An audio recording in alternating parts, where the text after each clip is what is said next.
Hallelujah. पिता परमेश्वर का धन्यवाद करता हूँ सबको, परमेश्वर के दासों को और जितने भी जो परमेश्वर के मसीह लोग हैं उनको परमेश्वर के नाम से सबको या मसीह की बोलता हूँ। और जितने भी लोग हमें देखते हैं उनको परमेश्वर के नाम से आशीष करता हूँ। और आज हम कुछ ऐसे वचनों को सुनेंगे जो परमेश्वर के दास हमें बताएंगे एक ऐसे व्यक्ति के बारे में जिसका नाम था मूसा। उसके मतलब कि उसकी लाइफ के बारे में बताएंगे कि परमेश्वर ने उसे कैसे चुना। उसके बारे में हम परमेश्वर के दास पास्टर राजन जी के साथ सुनेंगे। आइए देखेंगे परमेश्वर के दास हमें कौन से ऐसे वचन सुनाते हैं जो अद्भुत वचन है वो हमें बताएंगे। हमारे प्यारे कश्मीर के भाइयों, हम सोचते हैं कि खुदावन आपको इस कोरोना बीमारी से दूर रखा होगा, आपको बचाया होगा, क्योंकि आप लोग सच में इब्राहिम के संतान हैं। इब्राहिम से यकीन करने वाले लोग हैं, ईसाई हो या मुसलमान हो या और भी रहते अन्य जाति लोग, सब खुदा के लोग हैं, परमेश्वर के जन हैं। हम बताना चाहता हूं एक शख्स जिसका नाम है मूसा। प्रभु के दास मूसा के बारे में बताना चाहता हूं कि जो इस पर जो बाइबल पढ़ते हैं, खुदा पर यकीन करते हैं, जिस तरह हम बाइबल में पढ़ते हैं मूसा की 5 किताबें, उसमें लिखा हुआ है मूसा के जन्म के बारे में, मूसा की पैदाइश के बारे में, मूसा से खुदा बातें करता है उसके बारे में। इधर हम पहले देखते हैं कि मूसा एक इस्राएली लोग में से था। उसकी माँ उसकी सहेली थी मिस्री। दोनों में बहुत प्यार था, रहते थे। लेकिन मिस्री जो लड़की थी वे फिरौन बादशाह उनके घर में नौकरी काम करती थी। कुछ भी हो, गरीब इंसान बर्तन साफ करना है, झाड़ू मारना, अलग अलग तरीके से काम करता है, उस तरह वो भी करती थी। मूसा की माँ उसकी सहेली थी। वो नहीं चाहती कि अपनी सहेली को बच्चे को कत्लाम कर दिया जाए, क्योंकि उस टाइम इस्राएली गुलामी हालत में थे, उन पर जुल्म होता था। यहां तक कि लड़के को मार दिया जाता था और लड़कियों को छोड़ दिया जाता था। वो मूसा की माँ और मिस्री लड़की ने कोई प्लान बनाया होगा या प्लान बनाया। जब वो मूसा पैदा हुआ, उन्होंने उसकी माँ ने एक टोकरी में रखकर,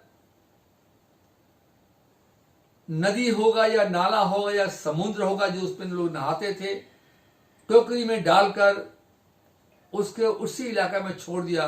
क्योंकि जो पहले तो ये पानी पीने वाला जो झरना से निकलता था, अलग अलग तरीके से लोग पानी पीते थे, नहर था, समुद्र था, अलग अलग तरीके से। और कुछ इलाका ऐसे था जहां पर बड़े बड़े अमीर लोग उसी इलाके में जाकर स्नान करते थे, उनकी बीबियां, बच्चे, सब लोग। जहां पर गरीबों को वहां पर नहीं जा सकते थे, इन्होंने उसी इलाका में जहां पर अमीर की औरतें, बंदे नहाते थे, वहां पर वो टोकरी उधर रखवाई जाकर। जब वो सवेरे हुआ तो महारानी को बोली कि महारानी हम चलते हैं स्नान करने के लिए। उसे ले गई, देखी दूर से कि महारानी वो टोकरी में क्या है, नदी के साथ किनारा एक लगा हुआ है, इसमें कितना खूबसूरत बच्चा है। रानी को दिखाई। रानी बहुत खुश हुई महारानी। उसने बोली, महारानी इस बच्चे को घर ले चलिए। रानी बोली बहुत खुश है। उस मिस्री लड़की ने महारानी के साथ घर लाई। उसने महारानी बोली कि इसके कोई दूध पिलानी औरत को इंतजाम करो। वो दौड़ती अपनी सहेली के पास गई। बे चलो, पता है कि महारानी यही जो इस्राएली औरत है इस बच्चे को दूध पिलाएगी जाकर। महारानी बहुत खुश हुई। बच्चा धीरे धीरे बढ़ता गया, समझदार हो गया। मूसा की मां समझाती थी, अरे मूसा तुम मिस्री नहीं है, तुम एक इस्राएली है। तुमको खुदा इसलिए बचाया कि तुम्हारे जरिए खुदा हमारे लोगों को नजात दिलाएगा, छुटकारा दिलाएगा। याद रखो, तुम बड़े होकर अपने कौम को बचाना है।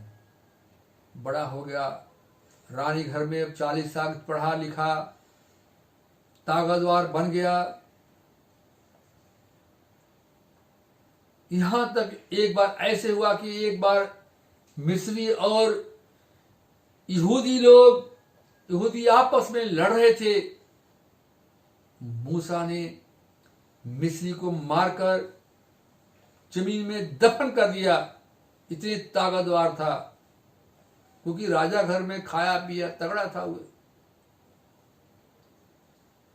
कुछ दिनों के बाद ऐसे हुआ कि 2 यहूदी आपस में लड़ रहे थे। मूसा कहा क्यों लड़ रहे जाकर?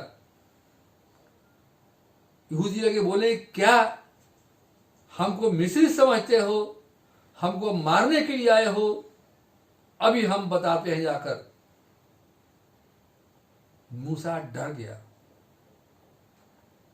मूसा सोचा कि हमको फिरौन बादशाह ने मरवा डालेगा। उससे डर से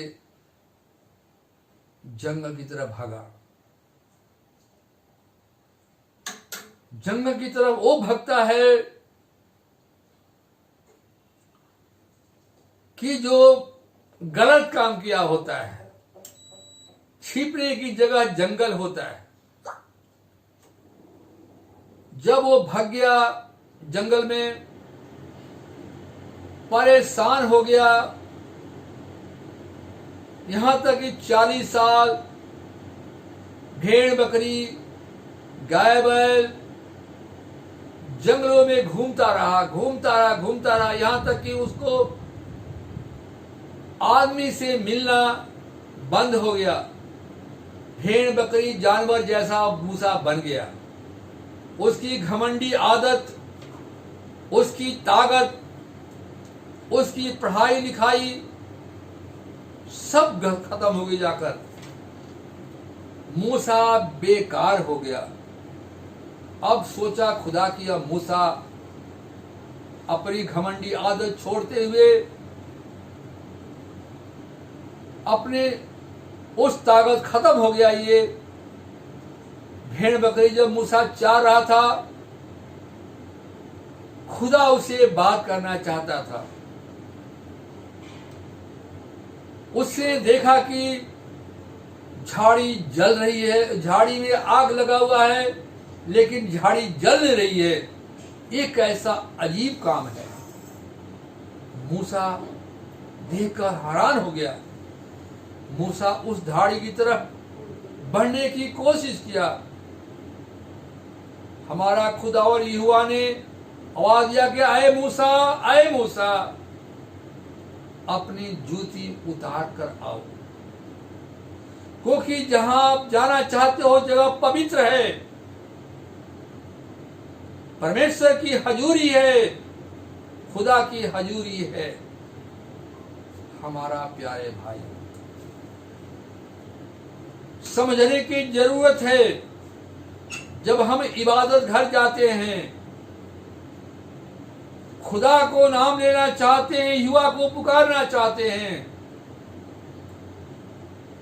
अपनी जूती उतार कर लोग बैठते हैं, लेकिन दिल में नफरत, ईर्ष्या, एक दूसरे के लिए दुश्मनी दिल में बना रहता है। बदले लेने की शक्ति रहती है, लेकिन वो खुदावन ये फरमाता है, मेरे प्यारे भाइयों, ए कश्मीर के लोगों, ए हिंदुस्तान के लोगों, जो ये वीडियो आप देख रहे हैं, पहले अपने आप साफ होकर अपने सारी दिल की जूती उतारते हुए, लोगों को नफरत उतारते हुए, तब आप परमेश्वर को सामने घुटना टेक कर बोले, ऐ खुदावन, ऐ यीशु मसीह, तू हमारे जिंदगी में आ जा, हमारे सारे गुनाहों को माफ कर, हमारे घर में आ जा, हमारे घर की हर एक परेशानियां, हर एक मुसीबत खुदा मुझसे दूर कर, हमको अपना बेटा बेटी बना ले। हमारा खुदावन आपको यही चाहता है। आप खुदा पर यकीन करें, जब यीशु मुझसे अपने गुनाहों को माफी से दुआ करेंगे, खुदा आपको गलती को माफ करेगा, हमारे कश्मीर में अमन शांति हो जाएगा, आपस में भाईचारा हो जाएगा, और ये कोरोना बीमारियां जो खुदा पर यकीन करता है, परमेश्वर पर यकीन करता है, उसको सामने आंख उठाकर देख नहीं सकती है। क्योंकि दाऊद के भजन संहिता में पढ़ते हैं, जबूर में पढ़ते हैं, हमारा खुदावन यहोवा तुम्हारे लिए ढाल बनकर खड़ा रहता है। हमारे प्यारे भाइयों, आप खुदा पर यकीन करें, खुदा आपसे बातें करेगा। जो खुदावन ने मूसा से बात किया, वो खुदावन आपसे बातें करना चाहता है। हम अगले वीडियो में हम मूसा के अगली बात बताएंगे।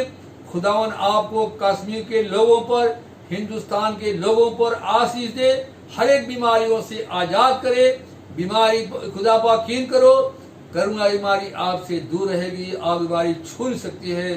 सबको जय मसीह की, सलाम अलैकुम, जय हिंद, जय भारत।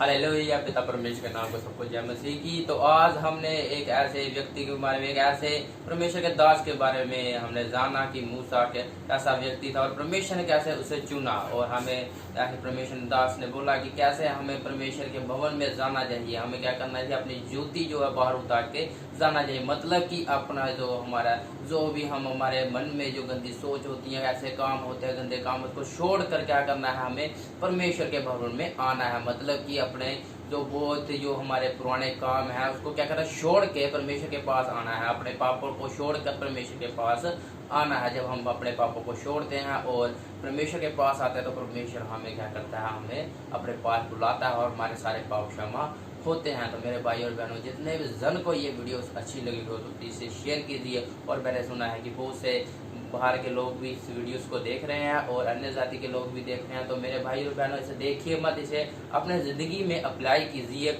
और अपने ज़िंदगी में देखिए कि अगर जब बाइबल पढ़िए, बाइबल पढ़ने से आपको क्या होगा, परमेश्वर के ज्ञान के बारे में पता चलेगा और क्या होगा, आप पर पाप क्षमा होंगे मेरे भाई और बहनों। और कश्मीर से लोगों को सबको मेरी तरफ से धन्यवाद देता हूँ और परमेश्वर के नाम पर जय मसीह बोलता हूँ। और जितने भी लोग हैं इसको लाइक, शेयर एंड कमेंट कीजिए और परमेश्वर के वचनों को दूर तक पहुँचाइए। सबको जय मसीह की।